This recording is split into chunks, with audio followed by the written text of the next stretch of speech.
오늘 주일을 맞이해서 예배당에 나와 예배하는 여러분들에게 하나님의 은혜와 축복이 임하기를 축원합니다. 옆에 성도들과 축복하며 인사하시죠. 하나님이 당신을 사랑하십니다. 2주 전에 에스더 말씀 가지고 설교한 생각이 납니다.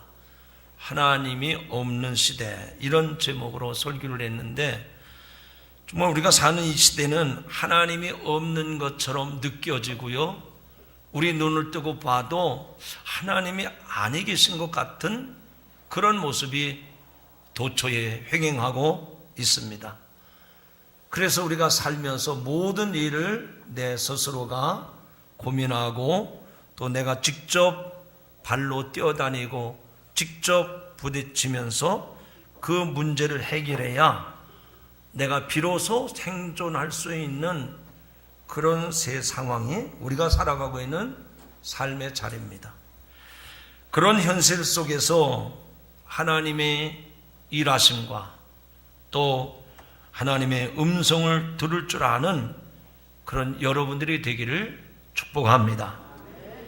오늘 말씀은 그런 현실 속에 살았던 욥이라는 사람이 어떻게 하나님을 찾아가고 어떻게 하나님을 만나는지, 그 내용을 소개할 때 여러분에게 은혜가 되고 또 하나님을 만나는 축복의 아침이 되기를 축원합니다.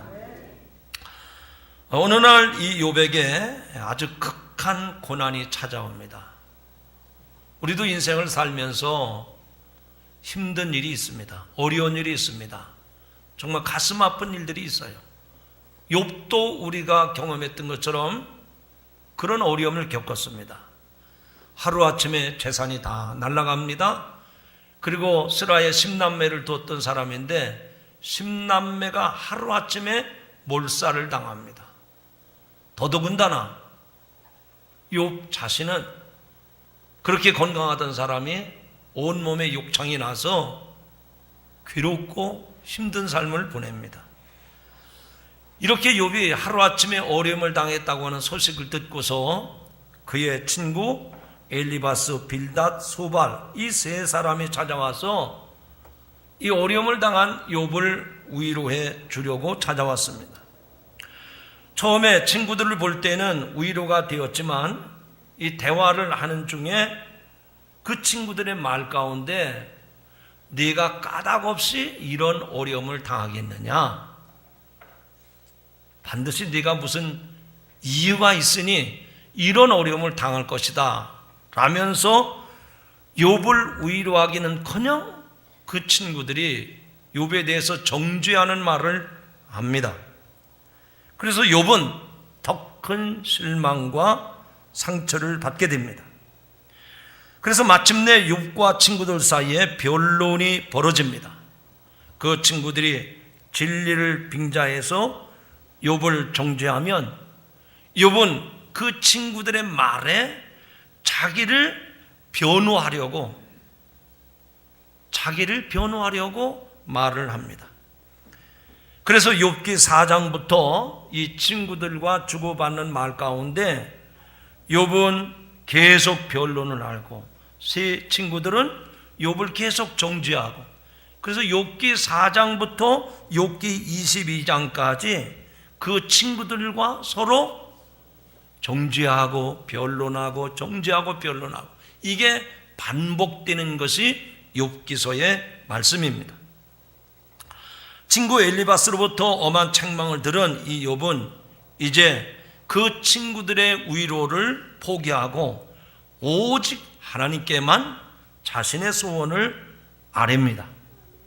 그는 친구들로부터 받은 정신적인 수모에 대해서 자신의 처지를 한탄함으로써 그 어려움을 극복해 보려고 애를 씁니다.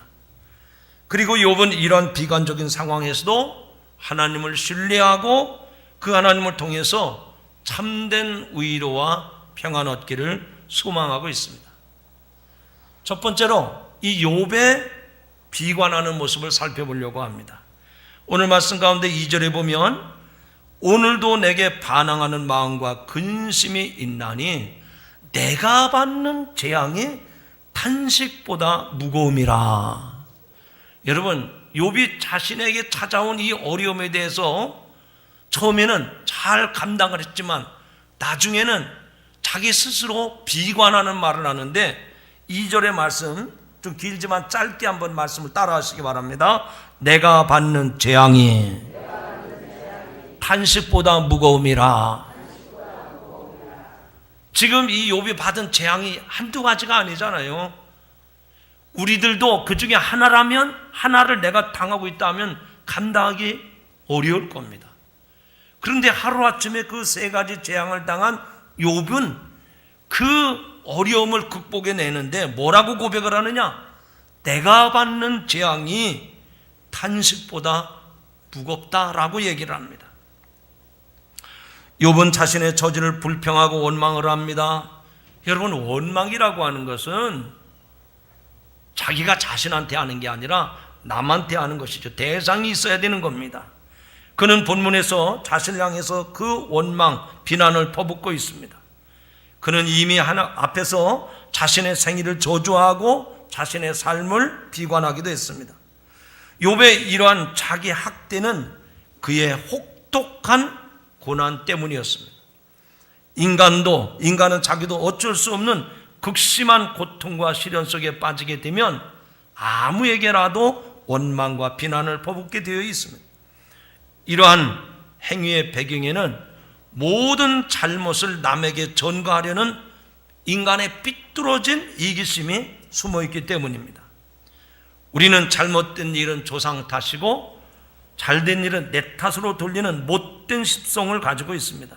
그러나 욥은 그리하지 않았습니다. 그는 마지막으로 기대를 걸었던 친구들에게조차 배신을 당하자 그의 원망의 화살을 자신에게로 돌렸던 것입니다. 그는 누구도 탓하지 않았습니다.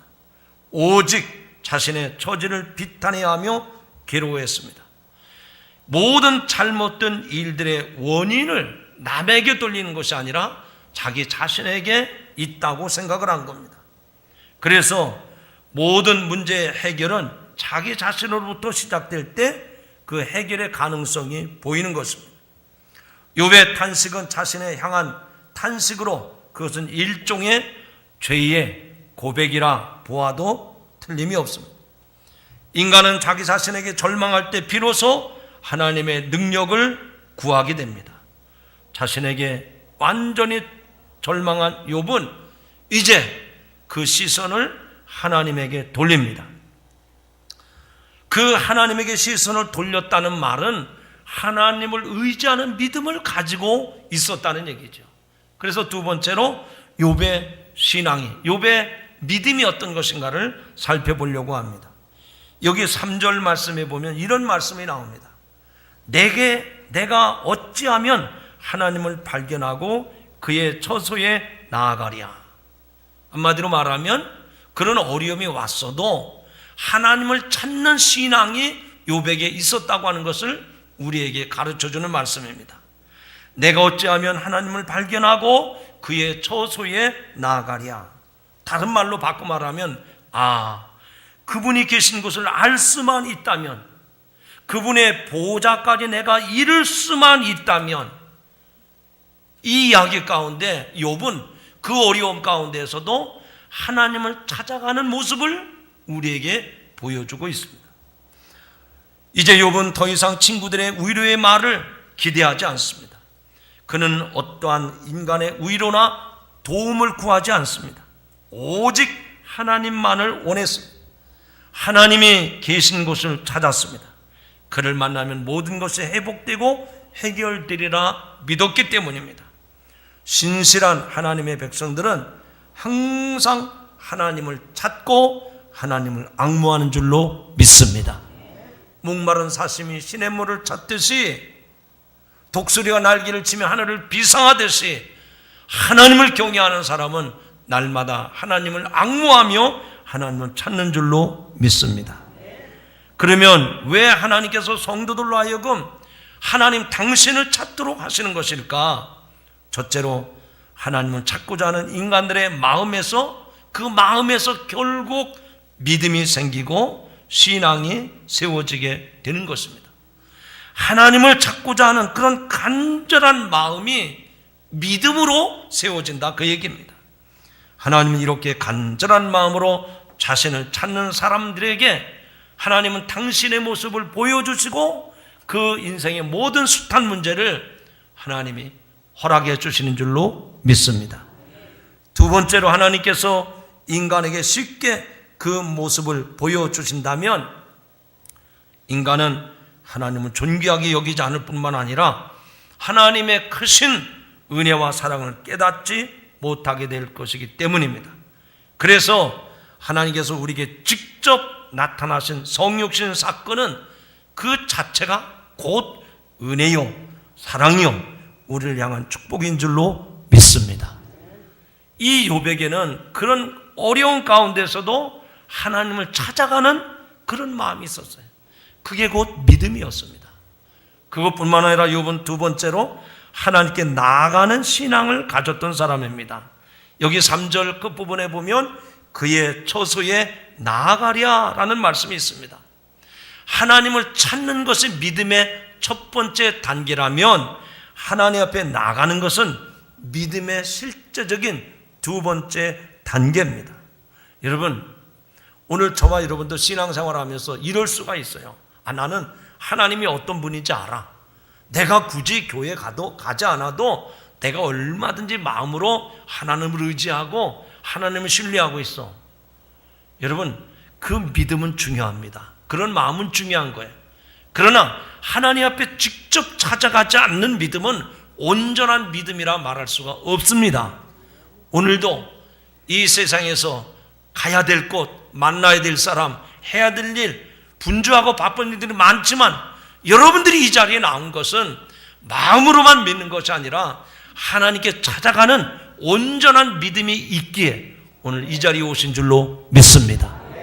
거리가 멀어도 오늘도 그 하나님을 찾아가는 그 간절한 믿음이 있기에 오늘도 욥처럼 이 자리에 나오신 줄로 믿으시기 바랍니다. 사랑하는 성도 여러분, 우리가 하나님 앞에 나갑니다. 그런데 나갈 때 어떤 마음을 가지고 나가야 되느냐?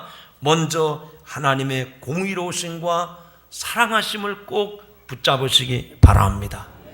하나님에 대해서 하나님은 공의로우신 분이요 사랑하시는 분이라고 하는 사실을 우리가 믿고 나가야 됩니다. 두 번째는 하나님께서 당신의 아들 독생자 예수 그리스도를 통해서 우리에게 구원의 길을 열어놓으셨다고 하는 그 믿음을 가지고 나가시기를 주님의 이름으로 축원합니다. 사도행전 4장에 보니까 천하인간에게 구원 얻을 만한 다른 이름을 우리에게 주신 일이 없다고 그랬습니다. 그러니까 예수만이 우리가 구원에 이르는 길이요 진리요 생명인 것을 믿고 그 예수 그리스도의 구속의 은혜를 믿고 주님 앞에 나가시기를 주님의 이름으로 축원합니다. 히브리서에서 말씀합니다. 믿음이 없이는 하나님을 기쁘시게 할 수 없나니 라고 말씀을 했습니다. 사랑하는 성도 여러분, 믿음을 가지고 예수 그리스도가 나의 구원의 은혜가 되었다고 하는 사실을 믿고 주님 앞에 나가는 저와 여러분 되기를 바랍니다. 세 번째로는 하나님께 나가기 위해서는 우리는 우리의 모든 죄를 회개해야 합니다. 왜냐하면 하나님은 의로우시기 때문에 죄에 대해서 인정하지 않으십니다. 죄는 예수님의 보혈 외에는 그 무엇으로도 해결할 수가 없습니다. 예수님은 우리의 모든 죄악을 사하시기 위해서 십자가의 죽음을 당하셨습니다. 이러한 사실을 믿음으로 받아들이고 하나님 앞에 나가면 우리는 그 하나님을 만날 수 있고 그 하나님을 통해서 어려움이 복이 되는 역사가 일어날 줄로 믿습니다. 오늘 주신 본문 말씀 가운데 4절에 보면 어찌하면 그 앞에서 내게 호소하며 변론할 말을 내 입에 채우고. 여러분, 우리가 다 같이 오늘 본문을 읽었지만 이게 도대체 무슨 말인지 모르겠어요. 두 번, 세 번 읽어도 잘 모릅니다. 그런데 다른 번역 성경에 보니까 이 말씀을 이렇게 표현했어요. 자, 한번 들어보시기 바랍니다. 하나님을 어디에서 찾을 수 있는지만 알면 당장 그분께 가서 그분을 뵙고 나의 사정을 설명하고 그분 앞에서 직접 나의 주장을 펼치련만 그분의 생각을 정확히 파악하고 그분의 의도를 알아낼 수 있으련만. 여러분, 이게 무슨 의미의 말씀일까요? 지금 욥이 극심한 어려움을 당하고 있는데 내가 그분 앞에 나가기만 하면 내 사정을 다 알릴 수 있고 아버지 하나님의 뜻이 무엇인지 내가 알 수 있을 텐데 지금 하나님을 만나지 못하고 있는 거예요. 그런 형편의 내용을 오늘 본문 속에서 얘기하고 있습니다. 욥은 자신이 하나님을 찾아 그 앞에 나가서 할 일이 있는데 내가 할 일은 하나님 앞에 호소하는 일밖에 없다는 겁니다. 그는 예기치 않은 모든 고난과 시련 그리고 억울한 일들을 해결할 수 있는 방법은 하나님 앞에 찾아 나가서 그 하나님 앞에 호소하는 일밖에 없다고 고백합니다. 여러분들도 어려운 일, 힘든 일, 괴로운 일이 있거든 하나님 앞에 찾아가셔서 호소하시기를 바랍니다. 이게 우리의 신앙의 본질이에요. 기도의 핵심입니다. 하나님께서는 성도들의 호소를 외면하지 아니하십니다. 그는 가난하고 소외받고 억울하고 핍박받는 성도들의 호소에 응답해 주심을 믿으시기 바랍니다. 간절한 호소는 완악한 인간들의 마음도 움직입니다. 하물며 사랑하는 백성들의 눈물을 호소를 하나님이 들어주시지 아니하시겠습니까? 성도들의 간절한 호소, 하나님의 즉각적인 응답을 받는 지름길임을 믿으시고 하나님 앞에 나가 호소하는 여러분들이 되기를 주님의 이름으로 축원합니다. 욥은 하나님을 만나서 자신의 억울함을 호소한 후에 하나님의 대답을 통해서 어떻게 고난의 이유를 알 수 있는지, 어떻게 내게 그런 고난이 왔는지를 깨달을 수 있겠다라고 반문하고 있습니다. 그리고 그런 고백과 함께 지금 자기 친구들이 자기에게 위로한다고 하지만 나중에는 정죄하는 말을 하지 않습니까? 그래서 그 세 친구들을 위해서 그 친구들이 들으라는 듯이 하나님에 대해서 심오한 언급을 하고 있습니다. 오늘 이 말씀을 잘 들어보시기 바랍니다. 이제 욥이 말하는 하나님이 어떤 하나님이신지를 잘 들어보시기 바랍니다. 첫 번째로 은밀하게 들으시는 하나님에 대해서 욥이 소개하고 있습니다. 오늘 본문 6절 말씀을 보시기 바랍니다. 그가 큰 권능을 가지시고 나와 더불어 다투시겠느냐? 아니로다. 도리어 내 말을 들으시리라. 제가 읽다가 여기 따라하십시오 하는 데는 따라하셔야 됩니다. 제가 읽을 때 욥이 왜 이런 말을 했을까 생각을 하시고 따라하라는 분은 곧 따라하시기 바랍니다. 그가 큰 권능을 가지고 나와 더불어 다투시겠느냐? 아니로다. 따라합시다. 도리어 내 말을 들으시리라. 다시 한번 도리어 내 말을 들으시리라. 하나님은 사람이 항변하는 일에 대해서 일일이 대답해 주지 않으십니다.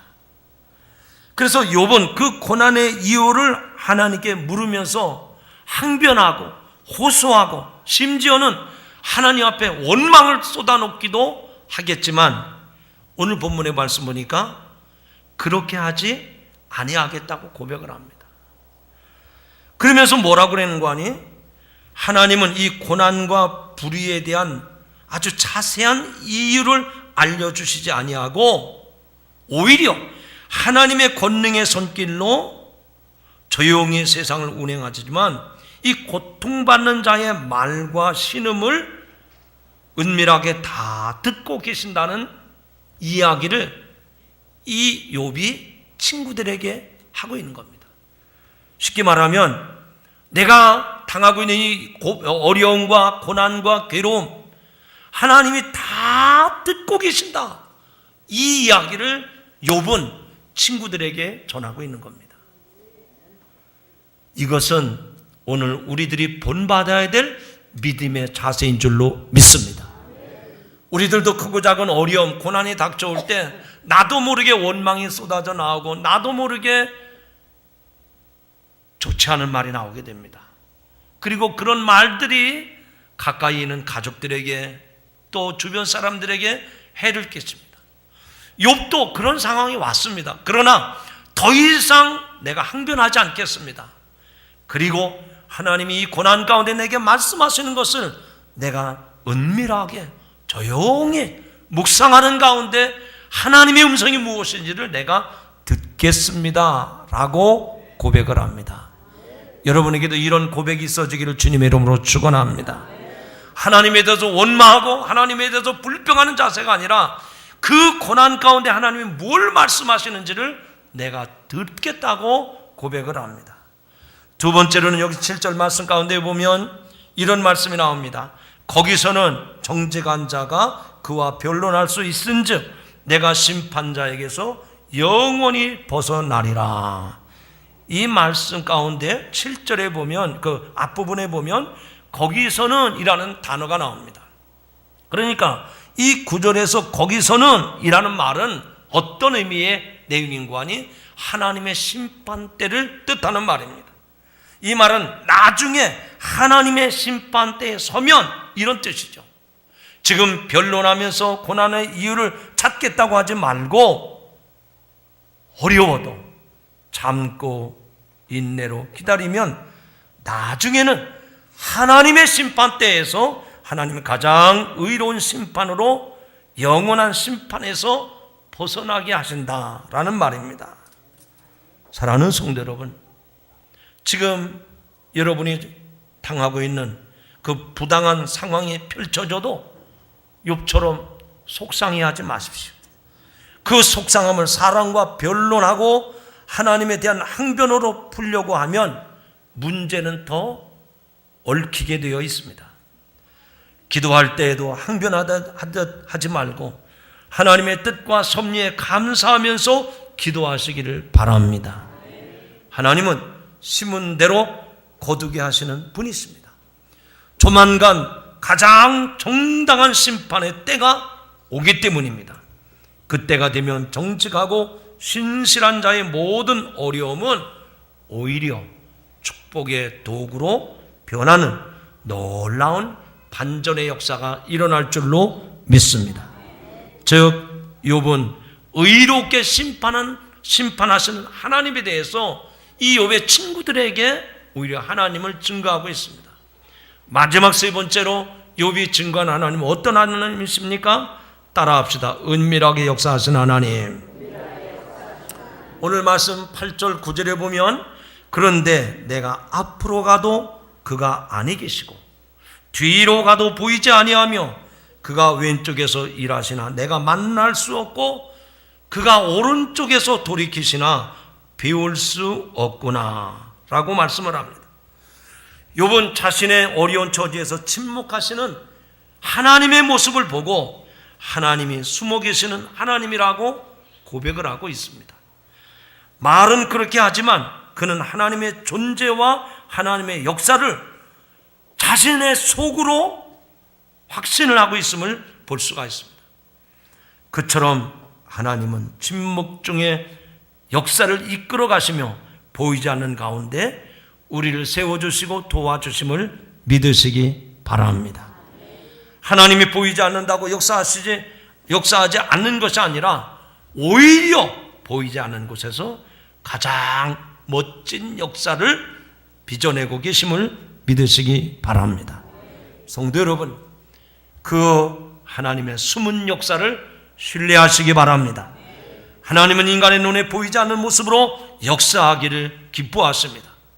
가끔 하나님을 직접 눈으로 보고 싶다는 생각도 들지만 하나님은 은밀하게 역사하시고 은밀하게 도우시기를 기뻐하시는 줄로 믿습니다.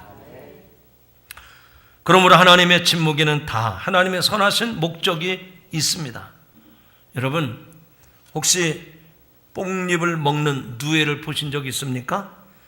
그 누에가 이 고치라고 하는 그 고치 속에서 이제 나방이 되어 나와야 되는데 그게 참 힘든 과정입니다. 마치 쉽게 칼로 고치를 찢어주면 그 쉽게 나온 나방은 잘 날지 못하고 곧 죽습니다. 스스로 죽을 힘을 다해서 고치를 뚫고 나와야 강해진 날개로 하늘을 날 수가 있는 것입니다. 그러므로 하나님은 문제와 고난을 다 해결해 주시지 않고 때로는 매정할 정도로 침묵하십니다. 그런데 나중에 보면 그 하나님의 침묵은 오히려 우리에게 은혜였음을 깨닫게 됩니다. 하나님 안에서는 거절이 응답이고 매정한 것이 애정 어린 것이고 막힌 것이 열리는 축복임을 깨달으시기 바랍니다. 믿음의 선진들도 기도할 때마다 다 그런 하나님의 침묵을 경험했습니다. 그러나 때가 되면 다 기적 같은 응답을 받았던 것입니다. 하나님은 버리려고 침묵하시는 것이 아니라 성숙하게 만들려고 우리를 향해 침묵하시는 것입니다. 하나님은 예나 지금이나 한결같습니다. 하나님이 먼저 성도를 저버리는 결코 없습니다. 그래서 절망 중에 하나님을 더 깊은 차원에서 만날 수가 있는 것입니다. 하나님은 언제 어디에나 계시고 하나님의 손길은 누구도 피하지 못합니다. 그러므로 삶이 힘겨워도 너무 실망하지 마십시오. 꿈과 비전과 희망을 가지고 나가면 하나님은 저와 여러분의 삶 속에 좋은 날을 보게 하실 줄로 믿습니다. 그러므로 하나님의 침묵의 의미를 깨달으시기 바랍니다. 더 나아가서 하나님의 침묵을 통해 배워야 할 중요한 자세가 있습니다. 그것은 실패한 사람을 욥의 세 친구들처럼 정죄하지 마십시오. 비난하지 마십시오. 할 수 있으면 침묵하는 것이 더 좋습니다. 실패한 사람을 너무 쉽게 판단하지 마십시오. 그가 나름대로 최선을 다했을 수도 있고 또 그에게는 말 못할 사연도 있을 수 있었던 것입니다. 그러므로 왜 그렇게 했느냐고 너무 다그치거나 너무 쉽게 정죄하지 마십시오. 조금만 더 참고 조금만 더 기다려 주시고 조금만 더 침묵하면 하나님의 은혜가 바로 이것이었구나. 그리고 손을 마주 잡고 기뻐하며 웃을 날이 있게 될 줄로 믿습니다. 강도 만난 자에게 먼저 있어야 될 것은 왜 그 길로 갔느냐? 왜 돈이 그렇게 많았느냐? 판단하고 정죄할 것이 아닙니다. 강도 만난 자에게 먼저 있어야 될 것은 치료입니다. 위로입니다. 판단은 차후의 문제고 자선의 문제입니다. 주님 앞에 자신도 허물 많은 존재로서 가만히 침묵하고 계신 주님보다 앞서 판단하지 마십시오. 잘못과 부조리를 보면 하나님도 큰 아픔을 느끼시지만 주님이 바로 간섭해 해결하지 않고 가장 합당한 해결의 때를 기다리시는 줄로 믿습니다. 우리들은 하나님보다 먼저 섣불리 행동하시고 말을 내뱉으면 안 된다는 얘기입니다. 하나님의 때를 기다리면서 침묵하는 가운데 하나님의 손길을 구하시기 바랍니다. 사람에게는 실패하고 넘어질 수 있습니다. 자신이 그 입장에 처하면 더 잘못할 수도 있습니다. 그러므로 조금 더 참고 기다리면서 조용히 행동하는 삶을 즐기는 것, 이것이 신앙인의 여유인 줄로 믿습니다. 빠른 말로 승부를 걸려고 하지 마십시오. 내가 판단하기 전에 하나님이 주도적으로 말씀하시도록, 하나님이 주도적으로 행동하시도록, 하나님이 역사하시도록 그 자리를 내어주시기를 바랍니다. 물론 현실은 힘듭니다. 괴롭습니다. 어렵습니다. 아무리 현실이 암담해 보여도 희망을 잃지 마십시오. 인간적인 희망이 끝난 곳에서 하나님의 희망이 시작될 것입니다. 하나님의 뜻과 공의를 이길 힘은 이 세상에 없습니다. 구름이 잠시 해를 가릴 수는 있지만 그 해를 없앨 수는 없는 겁니다. 누구도 하나님의 뜻을 주저앉힐 수가 없다는 말입니다. 사랑하는 성도 여러분, 이제 오늘 욥기서 말씀을 맺으려고 합니다. 욥의 신앙은 어떤 신앙이었습니까? 말로 다 할 수 없는 어려움, 괴로움, 힘든 문제가 자기 앞에 있었지만 절망하지 않았다는데 이 욥의 신앙이 있는 겁니다. 욥은 어디에도 하나님이 계시지 않는 것 같아 괴롭다고 말을 합니다. 하나님을 원망할지라도 계속해서 그분을 찾아 나서는데 욥의 신앙에 초점이 있습니다. 여러분, 오늘도 저와 여러분, 우리가 이 세상 살아가면서 크고 작은 어려움이 있을 겁니다. 눈물 나는 일이 있고 괴로움이 있고 한숨이 연일 터져 나와도 하나님을 찾아가는 마음을 잃지 마시기 바랍니다. 하나님을 찾는다고 하는 것은 그분의 존재를 믿는다는 증거입니다. 하나님을 찾는 마음은 그 표현에 관계없이 그 신앙은 진실한 것입니다. 성도 여러분, 날마다 때마다 일마다 하나님을 찾는 마음이 여러분 마음 가운데 충만하게 임하기를 축복합니다. 기도하시겠습니다. 하나님 아버지, 오늘도 욥기서를 통해서 우리들의 고난과 아픔과 어려움을 돌아보게 하시니 감사합니다. 어려운 일을 당할 때 주를 바라보게 하옵소서. 주님께만 호소하게 하옵소서. 현실이 암담해 보여도 날마다 때마다 일마다 하나님을 찾아가는 마음을 우리에게 부어 주옵소서. 예수님의 이름으로 감사하며 기도드리옵나이다. 아멘.